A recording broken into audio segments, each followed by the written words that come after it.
Oh no, Melo's gonna end up being a sacrificial lamb in all of this, isn't he?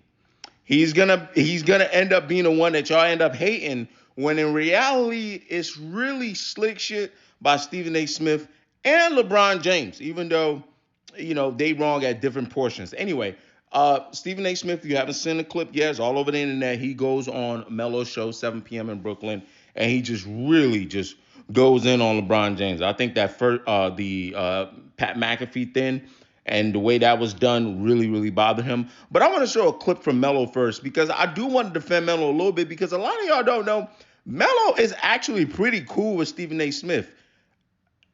Maybe closer with LeBron. He says it himself, right? Closer with LeBron. Stephen A. Smith said that. But they actually have a relationship. And how this conversation happened isn't necessarily like, yo, this dog pile on a homie. But let me play it for you. If there's anything like that, we try and either fix it, finish it here, and if not, it is what it is. Melo's got a lot of nicknames. Everyone in sports in the entire world saw you and LeBron James get into it at the sidelines, Crypto.com arena. Right. Obviously, since then, that Lakers game, you've made no bones about, your issues with LeBron and the way you felt about him. And he's obviously has made no bones about the way he's felt about you. Yeah. I think Melo is just as close to Braun as he is as close to you. Nah, they're closer. And that's a fraternity. I understand. Respect that. Yeah. And I love getting to not just get your side of it, but try and bring a peaceful solution, a peaceful resolution. Ain't gonna be no peaceful solution. He answered my question. Go ahead, Melo. No. He answered it. He answered the question. I think that's so much in my perspective, which is why I always stayed out of that. You let them handle that. Like it's whatever it is. It is. Maybe one day they could figure the shit out. Maybe not. But they still walking. I'm going this way. I'm going this way. You go your way. I go my way. It ain't no hard feelings to it. I don't know the reason, so I can't speak on it. Would I want them to get along and talk? Yeah. Why fucking not? I mean, just getting from the gist of just our early.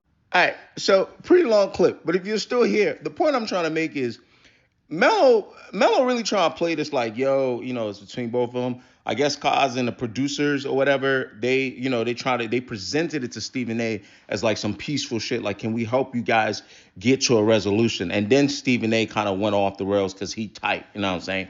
I've always kind of agreed with LeBron's posing this as like, don't come for my son. But now I hear Stephen A Smith point a lot more.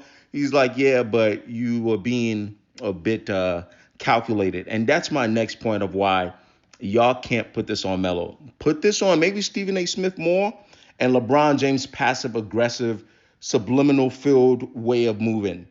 Clutch, black vans. Don't flip this on Melo. That's the main thesis of my essay. But that's really what this is about. This is the fact that Stephen A. Smith, done got too popular for his own damn self. He's turned into like a media mogul. He thinks he's, and I guess rightfully so. He doesn't have access to LeBron, even though he's got bigger. But he used to have access to Kobe and Jordan when he wasn't as big. So I can see how that bothers him. And then also, he's become more animated. So when I hear his point about Bronny, he's saying, hey, it was like they served up Bronny up to Tyrese Maxey.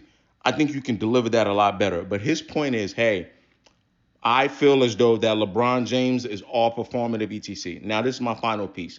And why y'all got to keep it on them two. Do not drag Melo into this. That's not nice what y'all doing because y'all going to give these two an out. And the reality is, along with the other coordinated Russell Westbrook story, how he talked about LeBron James being performative and kind of fake, I'm a Kobe stan, but I really like LeBron James because I'm a Laker fan. I really like him. I don't feel, the way a lot of Kobe fans used to feel about LeBron trying to hate on him. I really think this ninja is a gift to, a black community in America, all that shit. Like, I get it.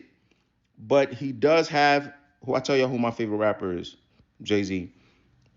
All them people, Jay, LeBron, Drake and them, they got that just different. They all from the same school of Hove, right? They all move around in a different way. They got that shit they be doing. Strategic, subliminal, ticket. That's what Stephen A was talking about.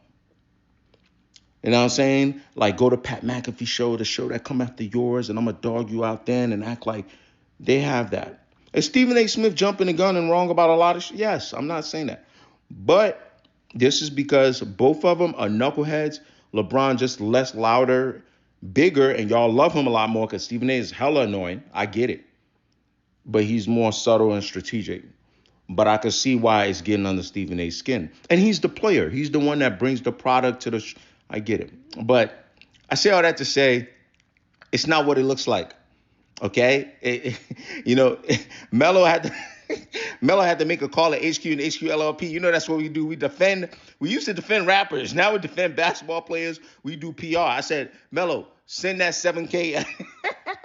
Melo, you know how them boys is doing it. Well, we got to do that in the black community. Send me the 7,000. I will get the defense video out on you. But look, if you think, if you're really gonna stay out of it, just don't let Stephen A on your show, whatever. But it's not just like, oh, y'all boys, and then you let this random announcer come on the show. Okay? All right, cool.